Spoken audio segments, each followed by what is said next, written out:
ভেতর থেকে কোনো সাড়া শব্দ নেই। ফোনটা বাজতে বাজতে আবারও কেটে গেল। নতুন উদ্যমে আবার বাজতে শুরু করে। ফোনটা অনবরত বেজেই চলছে।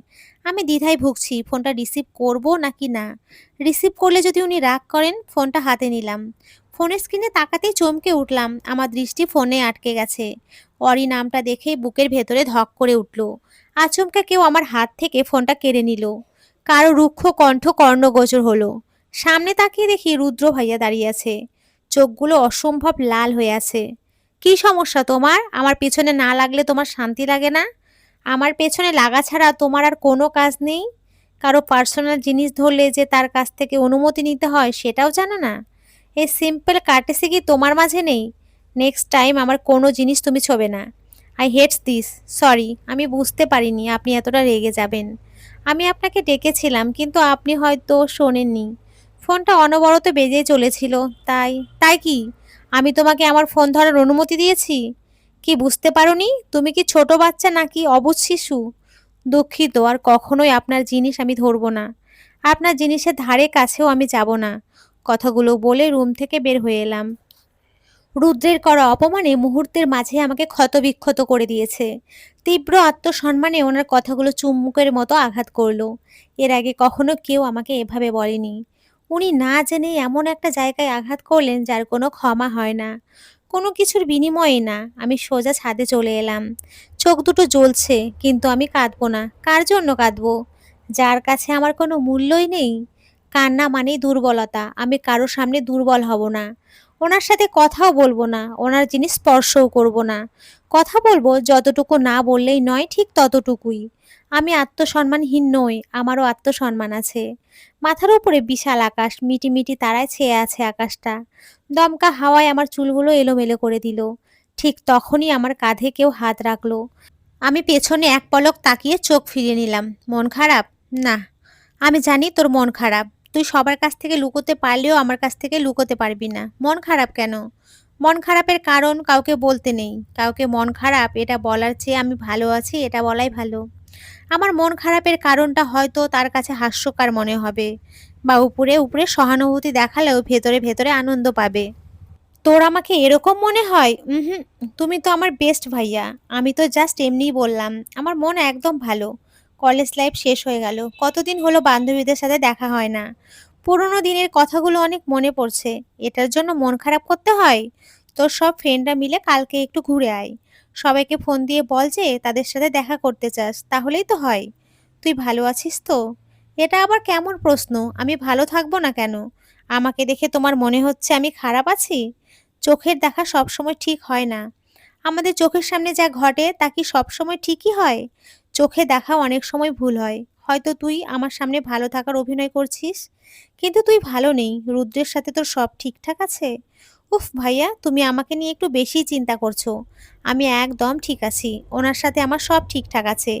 এখন মনটা বেশ ভালো। ভাইয়ার সাথে কথা বলে মন খারাপ ভাবটা কেটে গেছে। আব্বুকে আমাকে নিজের হাতে খাইয়ে দিচ্ছে।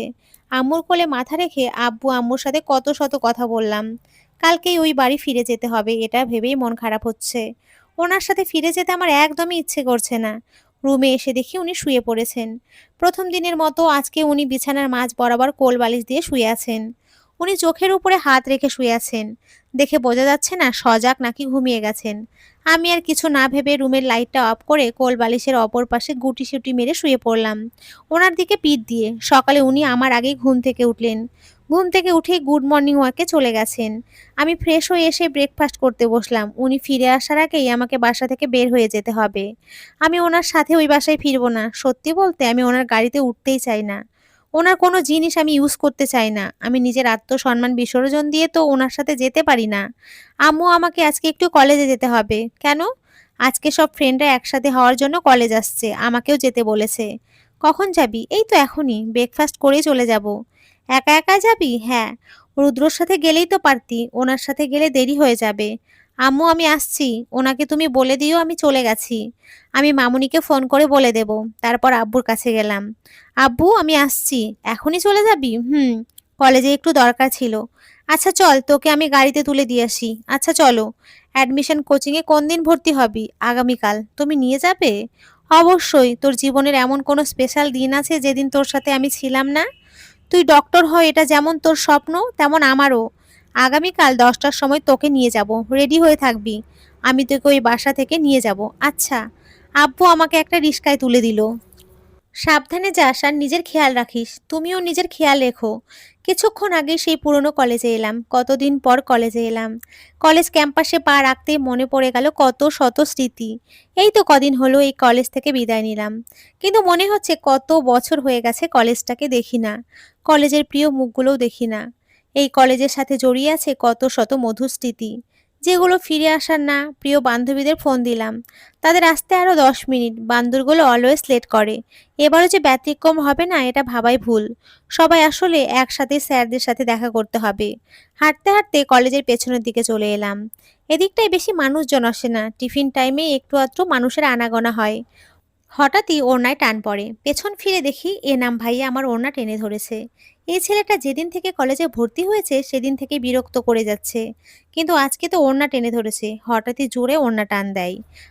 রাগে শরীর থরথর করে কাঁপছে। কিছু বলার জন্য পেছনে ঘুরতে একটা ছেলে এসে এনাম ভাইয়ার নাক বরাবর ঘুষি মারে। সাথে সাথে এনাম ভাইয়া ছিটকে পড়ে যায়। আমার ঠিক সামনেই দাঁড়িয়ে আছে সুঠাম দেহি একটা পুরুষ। ছেলেটা এগিয়ে এনাম ভাইয়াকে এলো পাতারি মারতে শুরু করে। ইতিমধ্যে অনেকে এখানে এসে ভিড় করেছে। ছেলেটা এনাম ভাইয়াকে টেনে তুলে কানে কানে যেন কি বলল। তারপর বেশ গম্ভীর গলায় বলল, তোকে যেন আমি এই কলেজের আশেপাশে না দেখি। এনাম ভাইয়া ছাড়া থেকে পাওয়া মাত্রই দৌড়ে চলে গেল। আমি দ্বিধায় ভুগছি, ওনাকে ধন্যবাদ দেব নাকি চলে যাব। চলে গেলে একটা অভদ্রতা। আমি ভদ্রতার খাতিরে এগিয়ে গেলাম, ধন্যবাদ ভাইয়া। ছেলেটা পেছন ফিরে তাকালো, এতক্ষণে আমি ছেলেটার মুখ দেখতে পেলাম। এত ফর্সা না, তবে মোটামুটি ফর্সা। সবাই তো আর ওনার মতো সাদা বিলাই হবে না। তবে ওনার সাথে এই ভাইয়াটার একটা মিল আছে, দুজনেরই কপালের কাছে কাটা। ইটস ওকে তুমি। উনি আর কিছু বলতে পারলেন না, তার আগে ওনাকে কেউ পেছন থেকে ডেকে উঠল। উনি সেদিকে চলে গেলেন, তখনই আমার দিকে এগিয়ে আসলো আমার মোস্ট ফেভারিট স্যার। স্যারকে দেখে ঠোঁটের কোণে এক টুকরো হাসি ফুটে উঠল। এই কলেজের সবার প্রিয় স্যার উনি। ওনার প্রতি কোনোদিন কোনো স্টুডেন্টের অভিযোগ ছিল না, কারণ উনি কখনো অভিযোগ করার সুযোগই রাখেন না। সব স্টুডেন্টের সাথে বন্ধুর মতো মেশেন। স্টুডেন্টরাও স্যারের সাথে সব কিছু শেয়ার করতো। আমার মতে উনি একজন চমৎকার ব্যক্তি। ওনার মতো স্যার পাওয়া ভাগ্যের ব্যাপার। স্যার বেশি অভিমানী গলায় বললেন, আমি তোমার উপরে ভীষণ রাগ করে আছি। একা একা বিয়ে করে ফেললা, আমাকে দাওয়াত দেওয়ার প্রয়োজনও মনে করলা না। আমি কী বা বেশি খেতাম, এক প্লেট পোলাও আর একটা রোস্টি না হয় খেতাম। স্যারের কথা শুনে আমার ঠোঁটের কোণের হাসিটা প্রস্তস্ত হলো। আমি বেশ শব্দ করেই হেসে ফেললাম।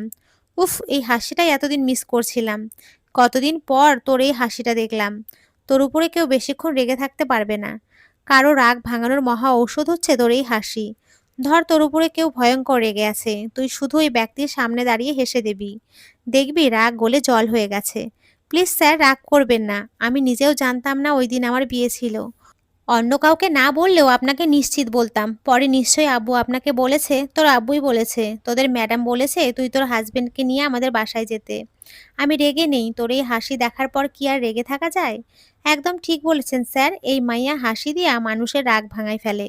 বিয়ের পর যদি জামাই রাগ করে, জামাইয়ের সামনে দাঁড়াইয়া শুধু 32 পাটি দাঁত বের কইরা ভ্যাটকাইব, তাহলে রাগ গলে জল হয়ে যাবে। কথাগুলো কর্ণগোচর হতেই দ্রুত পেছন ফিরে তাকাই। আমার ঠিক পেছনেই দাঁড়িয়ে আছে আমার পুরো ফ্রেন্ড সার্কেল। স্যারের সাথে আরও কিছুক্ষণ কথা বলে কলেজ থেকে বের হয়ে যাই। আমাদের প্ল্যান আজকে সারাদিন ঘোরাঘুরি করা। বাসায় আসতে আসতে সন্ধ্যা হয়ে গেল। আজকে সারাদিনটা অন্যরকম কেটেছে। ওরা কেউ জানে না বিয়ের ব্যাপারটা। আমিও আর বলি নাই, যে বিয়েটার কোনো মূল্যই নেই সেই বিয়েটা জনে জনে বলে বেড়ানোর তো কোনো মানেই হয় না। কলিং বেল বাজতেই মামুনি এসে দরজা খুলে দিল। কেমন কাটলো আজকে সারাদিন বন্ধুদের সাথে? মামুনি, সেই মনে হচ্ছিল সবাই মিলে আবার স্কুল লাইফে ফিরে গেছি। আগে ফ্রেশ হয়ে আয়, তারপর তোর কাছ থেকে সব গল্প শুনবো। আমি মাথা দুলিয়ে রুমে চলে এলাম। রুমে আসতেই কেউ আমার হাত টেনে ধরে। পাশ ফিরে তাকাতেই দেখি রুদ্র ফুরফুরে মুডটাই নষ্ট করে দিল। কেউ ওড়না টেনে ধরেছে তো কেউ হাত টেনে ধরেছে। আমি কি টানাটানি করার জিনিস নাকি? ওনার কর্কশ গলা কর্ণগোচর হলো। সারাদিন কোথায় ছিলে? আমাকে না বলে ওই বাসা থেকে তোমার আসার সাহস হলো কি করে? হাতটা ছাড়ুন। উনি আরো শক্ত করে আমার হাতটা চেপে ধরলেন। ওনার সব রাগ যেন আমার হাতের উপরে ঝাড়ছেন। আমি কি বলছি তুমি শুনতে পাচ্ছ না? আমার বলা কথা তোমার কানে ঢুকছে না? একদমই না। আপনার মতো রোবটিক মানুষের কথা শুনতে আমি একদমই ইচ্ছুক নই। কি বলুন তো, আপনার সাথে কথা বলতেও আমার বিরক্ত লাগে। আমি হাত ছাড়ানোর চেষ্টা করতেই উনি আমাকে কাবার্ডের সাথে চেপে ধরলেন। আমার সাথে কথা বলতে বিরক্ত লাগে? তো কার সাথে কথা বলতে ভালো লাগে? আজকে সারাদিন কার সাথে ছিলা? আপনিও বলুন, আপনার সাথে কথা বলা যায়? নরম সুরে কখনো কারো সাথে কথা বলেছেন? সব সময় গম্ভীর, এই জন্যই আপনার সাথে কেউ এত বেশি ঘেঁষতে চায় না। সারাদিন কার সাথে ছিলাম সেটা আপনাকে জানানোর প্রয়োজন বোধ করছি না। আমাকে জানানোর প্রয়োজন বোধ করছো না তো কাকে জানাবা? বলো। এবার আর নিজের রাগ নিয়ন্ত্রণ করে রাখতে পারলাম না। ধাক্কা দিয়ে ওনাকে দূরে সরিয়ে দিলাম। চিৎকার করে বলে উঠলাম, কিসের এত অধিকার দেখাচ্ছেন আপনি আমার উপরে? আপনার কোনো অধিকার নেই আমার উপরে। আমি সারাদিন কোথায় ছিলাম সেটা জিজ্ঞেস করার অধিকার আপনার নেই। আপনি আমাকে নিজের স্ত্রী হিসাবে মানেন না। আবার আমার উপরে অধিকার দেখাবেন? আমাকে কি খেলনা পুতুল মনে হয়? সেটা ভেবে থাকলে আপনি ভুল করবেন। যেদিন আমাকে নিজের স্ত্রী হিসাবে মানতে পারবেন সেদিনই আমার উপরে নিজের অধিকার দেখাতে আসবেন, এর আগে নয়। আর এক মুহূর্ত দাঁড়িয়ে না থেকে সোজা ওয়াশরুমে চলে এলাম। উনি যে হাঁ করে আমার দিকে তাকিয়ে আছেন তা ভালো করেই বুঝতে পারছি। ওনার সাথে আগে কখনো চিৎকার তো দূরে থাক, উচ্চস্বরে কথা বলিনি। তাই তো উনি এত অবাক হয়েছেন। সন্ধ্যা হতে রাত 10টা পর্যন্ত ওনাকে আমি এড়িয়ে চলেছি। খুব কড়াকড়িভাবে ওনাকে ইগনোর করে চলেছি। এটা হয়তো উনি খেয়াল করেছেন, হয়তো বা না। রুমে আসতেই উনি বলে উঠলেন, পড়াশোনা কি একেবারে ছেড়ে টেড়ে দেবা নাকি? আমি ওনার দিকে ভ্রু কুঁচকে তাকাই। উনি একটু নড়ে চড়ে বসেন। উনি বিছানার উপরে বসেছিলেন আর কোলের উপরে ছিল ল্যাপটপ। উনি পা দুটো আরও একটু গুছিয়ে বিছানার উপরে বসেন। তোমার তো ডক্টর হওয়ার ইচ্ছে, তো অ্যাডমিশন কোচিংয়ে কি ভর্তি হবা না? কে বলল ভর্তি হব না? অবশ্যই হব। আগামীকাল আব্বু আসবে। আব্বুর সাথে যাব ভর্তি হতে। আমি তো ভর্তি করিয়ে দিতাম, তার কোনো দরকার নেই। আমার জন্য আপনার অতি মূল্যবান সময় নষ্ট করতে হবে না। তোদের মাঝে কি ঝগড়া টগড়া চলছে নাকি? রুদ্র তোদের বাসা থেকে এসে জিনিস ভাঙচুর করলো, তুই বাসায় আসতে চিৎকার চেঁচামেচি করলো। মামুনির করা প্রশ্নে চমকে উঠলাম। ঠোঁটের কোণে হাসি ফুটিয়ে বললাম, না মামুনি, কোনো ঝগড়া হয়নি। তোমার হার্টলেস ছেলের সাথে ঝগড়া করা যায়? কথায় কথায় ধমক দেন শুধু। দেখো, কেউ হয়তো ওনার কথা শোনেনি, তাই হয়তো রেগে আছেন। এই ছেলেকে নিয়ে আমি যে কি করব, সব সময় শুধু রাগ। রাগ যেন নাকের ডগায় নিয়ে ঘোরে। রাত প্রায় 9টা বাজে, উনি এখনো হসপিটালে। আমার সাথে ঝগড়া করে হসপিটাল থেকে আর্জেন্ট কল আসায় বাসা থেকে বের হয়ে গিয়েছিলেন। আমি ওনার ব্যাপারে ভাবনা চিন্তা বাদ দিয়ে ওয়াশরুমে চলে এলাম। হাতে মুখে পানি দিয়ে নিচে বিছানা করে শুয়ে পড়লাম। নিচে শোয়ার কারণ ওই যে আত্মসম্মান। ওনার করা অপমান তো আমি ভুলিনি। ওনার কোনো জিনিস আমি ছুঁয়ে দেখবো না বলেছিলাম তো। আর এই বেডটা তো ওনার টাকায় কেনা, সেটা আমি ভালো করেই জানি। তাই ওখানে শোয়ার কোনো প্রশ্নই আসে না। কারো ধাক্কা ধাক্কিতে ঘুম থেকে লাফিয়ে উঠলাম। চোখ ডলে তাকিয়ে দেখি সামনে রুদ্র বসে আছে। আমি এখনো ঘুমে ঢুলছি। ঘুম জড়ানো কণ্ঠে বললাম, কি হয়েছে? কি সমস্যা আপনার? আমাকে কি আপনি শান্তিতে ঘুমোতেও দেবেন না? আমার শান্তি কি আপনার সহ্য হয় না, নাকি পণ করে নিয়েছেন এই রিয়া নামক মেয়েটির সব শান্তি আমি হারাম করে দেব? তোমার ফালতু কথা বন্ধ করো। সব সময় আজে বাজে কথা। আমার প্রশ্ন করা উচিত, কি সমস্যা তোমার? নিচে ঘুমিয়েছেন কেন? এত বড় বিছানা পড়ে থাকতে নিচে কেন ঘুমিয়েছো? নাকি নিচে ঘুমিয়ে অসুস্থ হয়ে সবাইকে বলতে চাও আমি তোমার উপরে অত্যাচার করি, তোমাকে ফ্লোরে ঘুমোতে দেই? যাও উপরে গিয়ে ঘুমাও। একদমই না। আমি আপনার বিছানায় কিছুতেই ঘুমোবো না। আমি কথা দিয়ে কথার খেলাপ করি না। আমি বলেছিলাম না আপনার জিনিস ছোবো না, তাই আপনার বিছানায় আমি ঘুমোবো না। কথাগুলো বলেই ধপাস করে শুয়ে পড়লাম। প্রচুর ঘুম পাচ্ছে, চোখ খুলে রাখা দায়। উনি কিছু একটা ভাবছেন। আচমকা আমার হাত দুটো নিজের হাতের মুঠোয় পুরে নিলেন।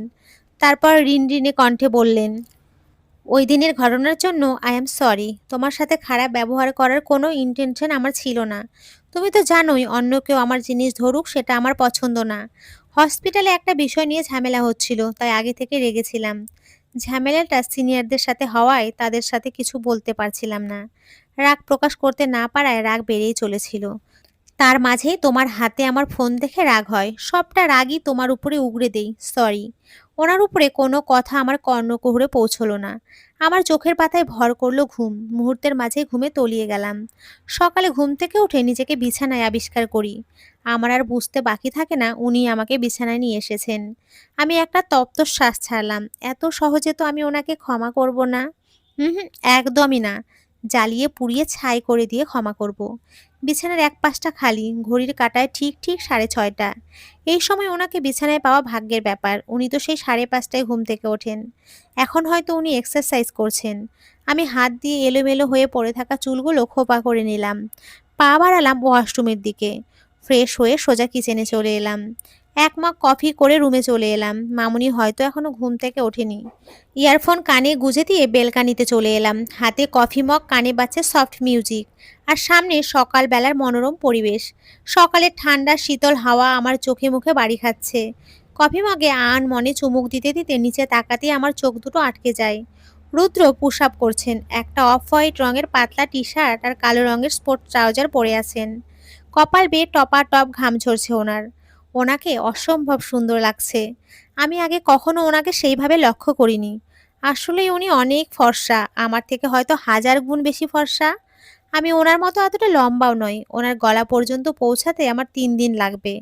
কোথায় 5 ফুট 1 ইঞ্চি আর কোথায় 6 ফুট। আকাশ পাতাল তফাত। হুট করে ঘাড়ে কারো হাতের স্পর্শ পেয়ে আমি লাফিয়ে উঠি। ফলস্বরূপ গরম কফি পড়ে যায় হাতের উপরে। এমন করে হঠাৎ গরম কিছু হাতে পড়ে যাওয়ায় আমি আর্তনাদ করে উঠি। কফিটা বেশ গরম ছিল। আমার চিৎকার শুনে রুদ্র সামনে চলে আসে। আমাকে নিয়ে দ্রুত ওয়াশরুমে চলে যায়। আমার চিৎকার শুনে মামুনি আর আঙ্কেল এখানে চলে এসছে। আমার হাতের উপরে কলটা ছেড়ে দিলেন। হাতের উপরে শীতল পানি গড়িয়ে যাওয়াতে জ্বালা পোড়া একটু কম করছে। আমি ওনার শার্ট খামচে ধরে ঠোঁট চেপে ধরে বসে আছি। চোখ দিয়ে টপ টপ করে ক্রমাগত জল গড়িয়ে পড়ছে।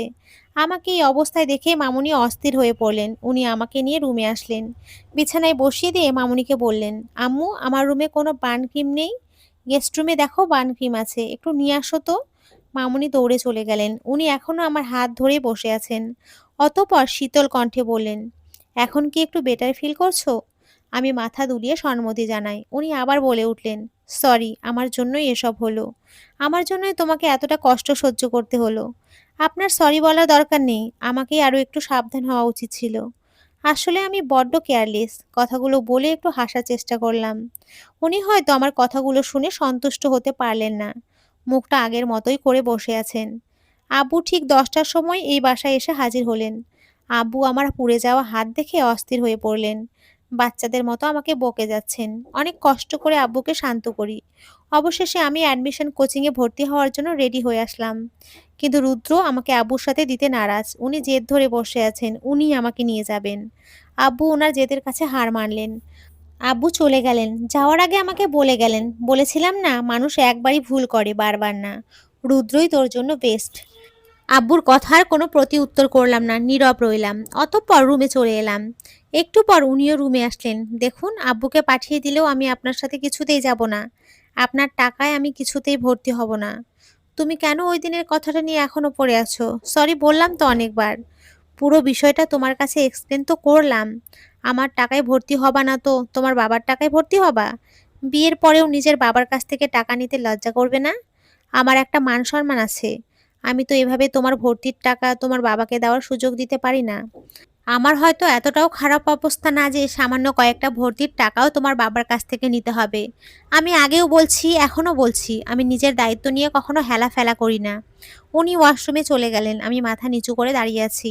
আমি শুধুই ওনার কাছে দায়িত্ব? দায়িত্বের জন্যই উনি এসব করছেন? দেখো রিয়া, সব সময় জেদ ভালো লাগে না। তুমি আমার সাথে যাবে, এটাই ফাইনাল। আমি আপনার সাথে যাব না, কিছুতেই না। আমি কোচিংয়ে ভর্তিই হব না। উনি আমার দিকে 2 পা এগিয়ে আসলেন। আমি 2 পা পিছিয়ে গেলাম। উনি আমার বাহু দুটো শক্ত করে চেপে ধরলেন। দাঁতে দাঁত চেপে বললেন, এই মেয়ে, তোমার কিসের এত জেদ? পুচকি একটা মেয়ে। তুমি জানো আমি কখনো কাউকে সরি বলি নাই, আর তোমাকে এখন পর্যন্ত কতবার সরি বলেছি তার হিসেব নেই। তুমি জেদি হয়ে থাকো, তাহলে আমিও জেদি। আমার জেদ তোমার থেকে কোনো অংশে কম নয়। ইউনো, স্বেচ্ছায় কোনো জিনিস পাওয়ার থেকে কষ্ট করে আদায় করে পাওয়া জিনিসের অনুভূতি অন্যরকম। উনি ফট করে আমাকে কোলে তুলে নিলেন। আমি চমকে ওনার শার্ট খামচে ধরলাম। আমি ওনার দিকে তাকিয়ে চোখ রাঙিয়ে বললাম, আপনি আমাকে কোলে তুলে নিলেন কেন? আমাকে নামান। আমি কিন্তু চিৎকার করব। চিৎকার করেও কোনো লাভ নেই। তোমার চিৎকার শোনার মতো এই বাসায় কেউ নেই। আব্বু আম্মুকে নিয়ে ডক্টরের কাছে গেছে। সন্নিতাদি 5 দিনে ছুটি নিয়েছে। বর্তমানে বাসায় আছি আমি, তুমি আর রহিম কাকা। রহিম কাকা তোমাকে সহ্য করতে পারে না। আমি যদি তোমাকে মেরে গুম করে দেই তবুও রহিম কাকা কিচ্ছু বলতে আসবে না। এখনই চুপচাপ আমার সাথে চলো, না হলে সত্যি সত্যি আমি তোমাকে খুন করে ফেলবো। তুমি আমার রাগ সম্পর্কে ভালো করেই জানো। উনি আমাকে কোলে নিয়ে বাসা থেকে বের হয়ে এলেন। রহিম কাকা কেমন চোখ বড় বড় করে তাকিয়েছিলেন। লজ্জায় আমার মরি মরি অবস্থা ছিল। উনি আমাকে গাড়িতে বসিয়ে দিলেন, সিট বেল্ট বেঁধে দিলেন, তারপর নিজেও গিয়ে ড্রাইভিং সিটে বসে পড়লেন। ছটপট করলে ধাক্কা দিয়ে গাড়ি থেকে ফেলে দেব। ওখানে গিয়ে একদম বেশি কথা বলবে না। আপনি কি বলতে চাইছেন? আমি বেশি কথা বলি? আমি বাচাল? সেটা আমার থেকে তুমি ভালো জানো। আমি বেশি কথা বলি? তাও ভালো। আপনার মতো মেপে মেপে তো আর কথা বলি না। আপনি হার্টের ডক্টর হলেও আপনার হার্ট নেই ডাক্তারবাবু। এই একদম আমাকে ডাক্তারবাবু ডাকবে না। ডাক্তারবাবু নামটা শুনলেই চোখের সামনে 60 বছরের বৃদ্ধ ডক্টর ভেসে ওঠে। আমি শয়তানি হাসি দিয়ে বললাম, আজকে থেকে তো আমি আপনাকে ডাক্তারবাবুই ডাকবো। প্রত্যেক লাইনে 2 বার করে ডাক্তারবাবু ডাকবো। বুঝতে পেরেছেন ডাক্তারবাবু? উনি আমার দিকে তাকিয়ে বিরক্তির নিঃশ্বাস ছাড়লেন।